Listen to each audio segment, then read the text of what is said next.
हाय दोस्तों, तो इस वीडियो में मैं आपको बताऊंगा कि अपन अपस्टॉक में फ्री ट्रेडिंग और डीमैट अकाउंट कैसे ओपन कर सकते हैं। तो अकाउंट ओपन करने से पहले जो डॉक्यूमेंट्स अपन को लगेंगे वो मैं आपको बता देता हूँ। तो पहला जो डॉक्यूमेंट अपन को जरूरत पड़ेगी वो आधार कार्ड है। इसका नंबर अपन को डालना पड़ेगा ई साइन के लिए। और दोस्तों याद रखिए कि जो आपका आधार कार्ड है वो आपके मोबाइल नंबर से लिंक होना चाहिए, क्योंकि जब आप ई साइन करेंगे तो आपके लिंक्ड मोबाइल नंबर पर ओटीपी जाएगा, वो आपको फिल करना पड़ेगा। तो अगर आपका आधार कार्ड मोबाइल नंबर से लिंक नहीं है तो आप ऑफलाइन भी कर सकते हैं। जब आप ई साइन का प्रोसेस करेंगे तो वहां पे आप वो डॉक्यूमेंट्स डाउनलोड करके उनको पोस्ट भी कर सकते हैं। लेकिन अगर आपको सारा प्रोसेस ऑनलाइन करना है तो आपका आधार कार्ड मोबाइल नंबर से लिंक होना चाहिए। और दोस्तों जरूरी नहीं है कि जिस मोबाइल नंबर से आप अपस्टॉक में अकाउंट ओपन कर रहे हैं वही नंबर आधार से लिंक हो। कोई दूसरा मोबाइल नंबर भी अगर आपके आधार से लिंक है तो उससे भी काम हो जाएगा। दूसरा डॉक्यूमेंट दोस्तों आपके पैन कार्ड की फोटो है। आप फोटो खींच के रख लीजिए अपने पैन कार्ड की, क्योंकि आगे जाके इसको आपको अपलोड करनी पड़ेगी। अगला डॉक्यूमेंट दोस्तों आपकी बैंक की डिटेल्स है। आप बैंक की पासबुक का फ्रंट पेज लेके रख सकते हैं या फिर आप कैंसिल चेक भी रख सकते हैं। ये डॉक्यूमेंट आपको अपलोड नहीं करने पड़ेंगे, लेकिन आगे जब आपके बैंक की डिटेल्स पूछेंगे तो वहां पे आपको अपना अकाउंट नंबर और आईएफएससी कोड, आपका नाम, ये सब डालना पड़ेगा। तो अगर आपको याद है तो ठीक है, अगर आपको याद नहीं है तो आप ये डॉक्यूमेंट्स लेके रख लीजिए, क्योंकि इनमें सारी डिटेल्स मेंशन होती हैं। अगले डॉक्यूमेंट जो मैं बताऊंगा ये ऑप्शनल है। तो अगर आप फ्यूचर्स, ऑप्शंस या फिर कमोडिटी और करेंसी में ट्रेड करना चाहते हैं तो ही इन डॉक्यूमेंट्स की जरूरत पड़ेगी, वरना आप इनके बिना भी अकाउंट ओपन कर सकते हैं। तो फ्यूचर ऑप्शंस और कमोडिटी करेंसी में ट्रेड करने के लिए जो आपके डॉक्यूमेंट्स की जरूरत पड़ेगी वो है आपका बैंक स्टेटमेंट जो लेटेस्ट होना चाहिए 6 मंथ्स का, या तो फिर आपकी सैलरी स्लिप, या फिर जो आप आईटीआर रिटर्न भरते हैं उसकी कॉपी। इन तीनों डॉक्यूमेंट्स में से आप कोई भी एक डॉक्यूमेंट अपलोड कर सकते हैं अपना future and option segment activate कराने के लिए। तो चलिए अब अपन अपने अपस्टॉक के अकाउंट ओपनिंग पेज पर चलते हैं। तो दोस्तों अपस्टॉक का अकाउंट ओपनिंग पेज है वो ऐसे दिखता है। मैंने डिस्क्रिप्शन में नीचे लिंक दे दी है, तो उस पर आप क्लिक करके डायरेक्ट इस पेज पर आ सकते हैं। इधर दोस्तों आप साइन अप का ऑप्शन देख रहे हैं और नीचे आपको इधर ईमेल एड्रेस डालना है अपना, और फिर अपना मोबाइल नंबर डालना है। फिर वो डाल के आप सेंड ओटीपी पर क्लिक कर दीजिए। तो मैं यहाँ पे डाल के अपडेट कर देता हूँ आपको। तो सेंड ओटीपी पर क्लिक करने के बाद आपके पास ओटीपी आएगी, वो ओटीपी आप डाल दीजिए, उसके बाद सबमिट कर दीजिए। फिर आप उसके बाद इस पेज पर आएंगे तो यहाँ पे आपकी पैन डिटेल्स पूछ रहा है। तो आप यहाँ पे अपना पैन नंबर डाल दीजिए और आप अपनी डेट ऑफ बर्थ डाल दीजिए, उसके बाद नेक्स्ट कर दीजिए। तो चलिए मैं ये डाल के नेक्स्ट कर देता हूँ। उसके बाद दोस्तों आप इस पेज पर आ जाएंगे। यहाँ पे आपसे आपका जेंडर पूछ रहा है, तो मैं यहाँ पे मेल कर देता हूँ। उसके बाद आपका मैरिटल स्टेटस पूछ रहा है कि आप सिंगल है कि मैरिड है, मैं इस पर मैरिड कर देता हूँ। इधर आपकी एनुअल इनकम पूछ रहा है, तो जो आपकी एनुअल इनकम है अगर आपकी 1 लाख से कम है तो आप वो डाल दीजिए, या फिर 5 लाख से 10 लाख के बीच में है वो डाल दीजिए, या फिर जो भी आपकी एनुअल इनकम है वो आप मेंशन कर दीजिए। उसके बाद आपका ट्रेडिंग एक्सपीरियंस कितना है, अगर आपका 1 साल से कम का है तो वो आप यहाँ मेंशन कर दीजिए। अगर आपका 1 से 2 साल का एक्सपीरियंस है तो वो मेंशन कर दीजिए। अगर और कोई एक्सपीरियंस है आपका तो वो आप मेंशन कर दीजिए यहाँ पे। तो चलिए उसके बाद थोड़ा और नीचे देख लेते हैं। तो यहाँ पे आपसे पूछ रहा है आर यू पॉलिटिकली एक्सपोज्ड। इसका मतलब है कि क्या आप पॉलिटिक्स से जुड़े हुए हैं या फिर आप कोई भी ऐसा काम कर रहे हैं जो कि पॉलिटिक्स से जुड़ा हुआ है। तो इस पर मैं नो कर देता हूँ। अगर आपका यस है तो आप यस कर दीजिए। अगला ऑप्शन दोस्तों ऑक्यूपेशन का है। यहाँ पे जो आप काम करते हैं वो पूछ रहा है। तो यहाँ पे आप देख सकते हैं कि कई सारे जो है लिस्ट में ऑप्शंस दिए हुए हैं। तो अगर आप प्राइवेट सेक्टर में जॉब करते हैं तो प्राइवेट सेक्टर डाल दीजिए। अगर आप हाउसवाइफ हैं तो हाउसवाइफ डाल दीजिए। अगर आप प्रोफेशनल हैं तो प्रोफेशनल डाल दीजिए। मैं यहाँ पे इसको पब्लिक सेक्टर कर देता हूँ। उसके बाद इधर आपका फादर्स का नाम पूछ रहा है जो कि पैन कार्ड पर मेंशन है, तो वो भी मैं डाल देता हूँ। उसके बाद यहाँ आपसे पूछ रहा है is your country of tax residency other than India, इसको आप नो कर दीजिए। उसके बाद नीचे आप देखेंगे कि ये डिक्लेरेशन है, यह पूरा पढ़ लीजिए। फिर यहाँ पे आप I accept the above declaration पे टिक कर दीजिए। फिर ये नीचे वाला भी आप टिक कर दीजिए। उसके बाद नीचे आप देख रहे हैं कि नेक्स्ट है, आप इसको नेक्स्ट कर दीजिए। तो दोस्तों अगला पेज ऐसा खुल के आएगा। यहाँ पे आप देख रहे हैं कि आपसे पूछ रहे हैं कि आप किन किन सेगमेंट में ट्रेड करना चाहते हैं। तो इक्विटी पे पहले से ही टिक होगा, इसको आप अनटिक भी नहीं कर सकते हैं। उसके बाद आप यहाँ पे देखो कि फ्यूचर एंड ऑप्शंस और करेंसी और कमोडिटी में भी ऑप्शन दिया हुआ है। तो अगर आप फ्यूचर एंड ऑप्शंस में भी करना चाहते हैं तो उसको आप टिक कर दीजिए, और आप कमोडिटी में भी करना चाहते हैं तो भी आप इसको टिक कर दीजिए।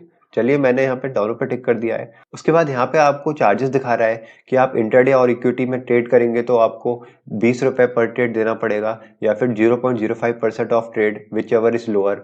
उसके बाद यहाँ पे आप देख रहे हैं कि 5x लेवरेज मिल रहा है आपको कैश सेगमेंट में, और आपका जो मंथली मेंटेनेंस चार्ज है वो 25 रुपए प्लस 18% जीएसटी लगेगा। तो कई लोग कंफ्यूज होते हैं कि मंथली मेंटेनेंस चार्ज के बाद एनुअल मेंटेनेंस चार्ज भी लगेगा क्या। तो दोस्तों ऐसा कुछ नहीं है, यहाँ पे सिर्फ आपको मंथली मेंटेनेंस चार्ज पे करना पड़ेगा। इन्होंने एएमसी को ही मंथली मेंटेनेंस चार्ज बना दिया है, तो 25 रुपए प्लस 18% जीएसटी आपका 29.5 रुपीज समथिंग का बनेगा एक मंथ का।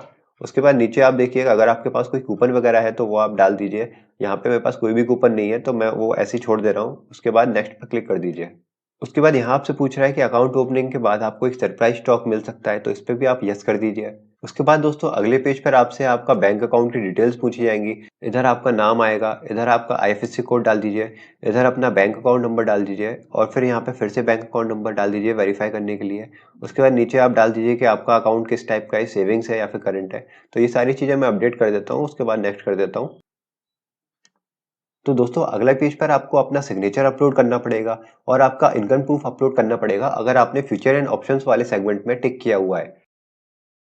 तो आप अपने सिग्नेचर की फोटो खींच के रख लीजिए। यहाँ पे मैं व्यू सैंपल पर क्लिक कर देता हूँ, तो आप देख सकते हैं कि आपको ऐसे फोटो खींचनी है। जरूरी नहीं है कि ब्लू कलर का ही बैकग्राउंड पेपर हो, आप व्हाइट कलर के पेपर पर भी ले सकते हैं अपना सिग्नेचर। तो इसको मैं क्रॉस कर देता हूँ। अब आप देखिए कि यहाँ पे मैं टैप टू अपलोड पे क्लिक करके अपना सिग्नेचर अपलोड कर दूंगा। तो यहाँ पे आप देख रहे हैं कि मेरा सिग्नेचर अपलोड हो गया है। तो दोस्तों यहाँ आपसे अपना इनकम प्रूफ मांगा गया है जो कि ऑप्शनल है। तो अगर आपने सिर्फ इक्विटी वाले सेगमेंट पे टिक किया है तो आपको ये वाले डॉक्यूमेंट्स की जरूरत नहीं है। लेकिन अगर आपने F&O सेक्शन या फिर कमोडिटी करेंसी सेक्शन में टिक किया हुआ है तो आपको ये डॉक्यूमेंट डालने की जरूरत पड़ेगी। तो इनमें से आप कोई भी एक डॉक्यूमेंट डाल दीजिए। तो यहाँ पे मैं लास्ट 6 मंथ्स का बैंक स्टेटमेंट अपलोड करूंगा, तो टैप टू अपलोड पर मैं क्लिक कर दूंगा। तो दोस्तों अपलोड करने के बाद यहाँ बता रहा है कि पीडीएफ इज पासवर्ड प्रोटेक्टेड। तो मेरा पंजाब नेशनल का बैंक है, तो वहाँ पे जो आपका पासवर्ड होता है आपकी पीडीएफ का, जो भी आप अकाउंट स्टेटमेंट डाउनलोड करते हैं, तो वो आपका अकाउंट नंबर होता है। तो यहाँ पे मैं अपना अकाउंट नंबर डाल दूंगा तो वो मेरा एज अ पासवर्ड होगा। तो दोस्तों जरूरी नहीं है कि आपको यहाँ से पीडीएफ में पासवर्ड प्रोटेक्टेड हो ही हो। कई बैंक्स की पीडीएफ जो होती हैं, जो आप स्टेटमेंट डाउनलोड करते हैं, वो पासवर्ड प्रोटेक्टेड नहीं होती हैं। तो वहाँ पे आपको पासवर्ड डालने की जरूरत नहीं पड़ेगी। तो यहाँ पे मैं पासवर्ड डाल देता हूँ। चलिए पासवर्ड डाल दिया है, अब मैं इसको अनलॉक कर देता हूँ। तो उसके बाद आप यहाँ पे देख रहे हैं कि 6 मंथ्स का स्टेटमेंट भी यहाँ पे अपलोड हो गया है। उसके बाद यहाँ आपका फुल नेम पूछ रहा है, तो मैं वो भी डाल देता हूँ। चलिए फुल नेम डालने के बाद अपन नेक्स्ट पे क्लिक कर देंगे। उसके बाद दोस्तों इस पेज पर आपको पूछ रहा है connect your DigiLocker account with Upstox. तो अभी तक मैंने डिजीलॉकर पे अकाउंट क्रिएट नहीं किया है, तो इसी वीडियो में मैं आपको बताऊंगा कि अगर आपका अकाउंट क्रिएट नहीं हुआ है तो वो कैसे करेंगे। तो मैं इस पे क्लिक कर देता हूँ, connect your DigiLocker with Upstox वाले जो ब्लू बटन अपन को दिख रहा है। तो आप देख रहे हैं कि अपन को दूसरे पेज पर रिडायरेक्ट हो गया है। यहाँ पे आपको अपना आधार नंबर डालना है, तो वो मैं डाल देता हूँ। चलिए आधार नंबर मैंने डाल दिया है, अब मैं नेक्स्ट पे क्लिक कर देता हूँ। अब यहाँ पे जो आपका रजिस्टर्ड मोबाइल नंबर होगा आधार कार्ड से, उस पे एक ओटीपी आएगा, तो वो ओटीपी आपको यहाँ पे डालना पड़ेगा। तो ओटीपी मैं डाल देता हूँ। उसके बाद यहाँ नीचे कंटिन्यू पर क्लिक कर देंगे। इस पेज पर आपको अलाउ पे क्लिक कर देना है। उसके बाद यहाँ पे आपको दिख रहा है स्टेटस इक्वल टू ट्रू। इसके बाद आप अपने आप रिडायरेक्ट हो जाएंगे अपने पिछले वाले टैब में। अगर आप ऑटोमेटिकली रिडायरेक्ट ना हो तो आप पिछला वाला टैब फिर से ओपन कर लीजिए। तो यहाँ पे आपको ऑलरेडी दिखा रहा है कि आपका डिजीलॉकर से अकाउंट कनेक्ट हो गया है। तो इसके बाद आप कंटिन्यू पर क्लिक कर दीजिए। इस पेज पर आपको आपका पैन कार्ड अपलोड करने के लिए बोल रहा है, तो जो पैन कार्ड की फोटो मैंने खींची थी वो मैं अपलोड कर देता हूँ। उसके बाद नेक्स्ट पर क्लिक कर देंगे। उसके बाद लास्ट जो पेज है अपना, यहाँ पे आपको बोल रहा है कि आप अपनी एक फोटो लीजिए। तो यहाँ पे टेक अ पिक्चर पे आप क्लिक करेंगे तो आपकी फोटो खींच लेगा और उसके बाद आपको अपनी लोकेशन भी शेयर करनी है। तो आप दोनों चीज कर दीजिए। चलिए यहाँ पे मैंने लाइव फोटो भी अपलोड कर दी है और लोकेशन भी शेयर कर दी है। अब मैं नेक्स्ट पे क्लिक कर दूंगा। उसके बाद यहाँ आपको बोल रहा है रेफर करने के लिए, तो ये आप बाद में कर लीजिए, इसको आप अभी स्किप कर दीजिए। उसके बाद आप यहाँ पे अपना ईमेल एड्रेस डाल दीजिए जो आपने पहले डाला हुआ था। तो यहाँ पे मैंने ऑलरेडी अपना ईमेल एड्रेस डाला हुआ है। अब मैं इस पे गेट ओटीपी पर क्लिक कर दूंगा, क्योंकि इस पे ओटीपी आएगी वो अपन को डालनी पड़ेगी, तो अपना ईमेल एड्रेस भी वेरीफाई हो जाएगा। तो गेट ओटीपी पर मैंने क्लिक कर दिया है। चलिए ओटीपी मैंने डाल दिया, अब मैं नेक्स्ट पे क्लिक कर देता हूँ। अब यहाँ पे आपको इस पे क्लिक कर देना है साइन अप फॉर फ्री में। तो यहाँ पे आपको बता रहा है कि आपको क्या क्या मिलेगा अकाउंट ओपनिंग करने पर।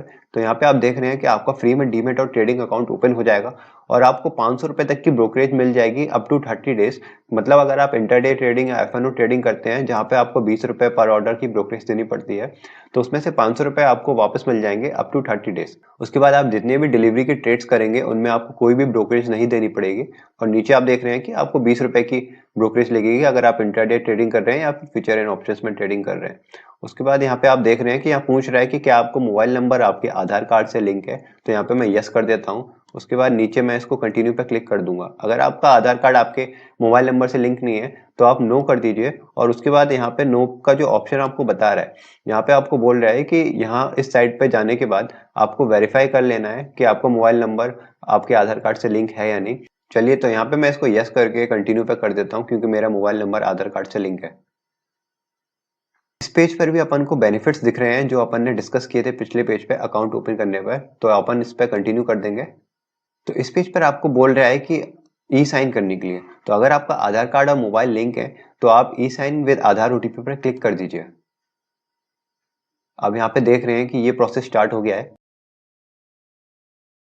उसके बाद अपन ई साइन नाउ पे क्लिक कर देंगे। अब यहाँ पे आपको बोल रहा है कि जो आपका आधार कार्ड से मोबाइल नंबर लिंक्ड है उस पर एक ओटीपी गया होगा, तो उस ओटीपी को अपन यहाँ पे डाल देंगे। ओटीपी मैंने डाल दिया है, अब मैं इसको सबमिट कर दूंगा। उसके बाद आपके पास ये फॉर्म खुल के आएगा, तो आप ये फॉर्म स्क्रॉल करके देख सकते हैं कि आपने जो डिटेल्स डाली हैं वो सही है या फिर नहीं। उसके बाद नीचे आप साइन नाउ पे क्लिक कर दीजिए। अब यहाँ पे NSDL की साइट ओपन हो गई है जहाँ पे आप ई साइन करेंगे। तो ई साइन करने के लिए यहाँ पे मैं इसको टिक कर देता हूँ और यहाँ पे आपको अपना आधार कार्ड नंबर डालना पड़ेगा, तो मैं वो भी डाल देता हूँ। मैंने अपना आधार कार्ड नंबर डाल दिया है। अब मैं सेंड ओटीपी पर क्लिक कर दूंगा। अब आपका जो मोबाइल नंबर लिंक था आधार कार्ड से उस पर एक ओटीपी आई होगी, तो वो ओटीपी आप डाल दीजिए। तो मैं यहाँ पे अपनी ओटीपी डाल देता हूँ। उसके बाद वेरीफाई ओटीपी पर क्लिक कर दीजिए।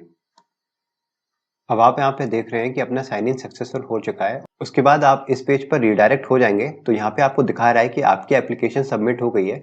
उसके बाद ये लोग उसको वेरीफाई करेंगे और आपका अकाउंट एक्टिवेट कर देंगे। मुश्किल से इसको 1 से 2 दिन लगेगा आपका अकाउंट ओपन करने पे, जो यहाँ पे आपको दिखा भी रहा है। और दोस्तों, एक ऑफर मैं अपनी तरफ से भी प्रोवाइड कर रहा हूँ, वो मैं अभी आपको आगे बताऊंगा। उससे पहले मैं आपको बता दूं कि अगर आप अपस्टॉक में 3-in-1 अकाउंट भी ओपन करना चाहते हैं तो वो आप यहाँ से प्रोसीड पर क्लिक करके कर सकते हैं। कि अभी तक अपन ने जो अकाउंट ओपन किया है वो ट्रेडिंग और डीमेट अकाउंट ओपन किया है, लेकिन अगर आप इसमें सेविंग अकाउंट भी ओपन करना चाहते हैं जिसमें आप 6% तक इंटरेस्ट पा सकते हैं। जनरली ऐसा होता है कि आप ब्रोकर के अकाउंट में पैसे डालते हैं तो उस पर आपको इंटरेस्ट नहीं मिलता है, लेकिन आप अगर 3-in-1 अकाउंट ओपन करते हैं तो जो आपका ट्रेडिंग अकाउंट में बैलेंस पड़ा होगा उस पर भी आपको इंटरेस्ट मिलेगा। तो वो अगर आप ओपन करना चाहते हैं तो यहाँ पे प्रोसीड पर क्लिक करके आगे आपसे कुछ डिटेल्स पूछेगा, वो आप फिल कर दीजिए, तो वहां से आपका अकाउंट ओपन हो जाएगा। लेकिन मैं यहाँ पे 3-in-1 अकाउंट ओपन नहीं कर रहा हूँ, मैं केवल ट्रेडिंग और डीमेट अकाउंट ओपन कर रहा हूँ, इसलिए मैं इसको ऐसे ही रहने दूंगा।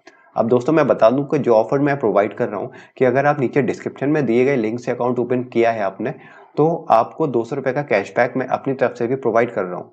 तो आप जब नीचे दिए गए लिंक से अकाउंट ओपन कर लें, उसके बाद उसी के नीचे एक गूगल फॉर्म है, तो आप वो फॉर्म भी भर दीजिए। तो जब आप उस फॉर्म पे क्लिक करेंगे तो ये वाला फॉर्म खुलेगा। तो यहाँ पे बस आपको अपना नाम डालना है, आपका ईमेल एड्रेस डालना है और आपको ब्रोकर का नाम डालना है कि अगर आपने अपस्टॉक में अकाउंट ओपन किया है मेरी लिंक से या फिर एंजल ब्रोकिंग में आपने अकाउंट ओपन किया है मेरी लिंक से। उसके बाद आपको यूपीआई आईडी डालनी है जिसपे आपको कैशबैक चाहिए। अगर आपके पास यूपीआई आईडी नहीं है तो आप अपना बैंक अकाउंट का नंबर डाल दीजिए और उसका आईएफएससी कोड डाल दीजिए। उसके बाद आप सबमिट कर दीजिए। तो जैसे ही आपका अकाउंट ओपन हो जाएगा और आप फॉर्म सबमिट कर देंगे ये वाला, तो मैं 200 रुपए का कैशबैक अपनी तरफ से इनिशिएट कर दूंगा। और दोस्तों, एक डाउट लोगों को और होता है कि क्या जो अपन नंबर दे रहे हैं अपना मोबाइल का अपस्टॉक में अकाउंट ओपन करने के लिए, वही मोबाइल नंबर क्या अपना बैंक अकाउंट में भी लिंक होना चाहिए? तो दोस्तों, ऐसा जरूरी नहीं है। उम्मीद है दोस्तों कि आपके सारे डाउट्स अकाउंट ओपनिंग से रिलेटेड क्लियर हो गए होंगे। अगर फिर भी आपको कोई डाउट होता है नीचे कमेंट सेक्शन में मुझसे पूछ लीजिए। चलिए, मिलते हैं अब अगले वीडियो में, तब तक के लिए गुड बाय।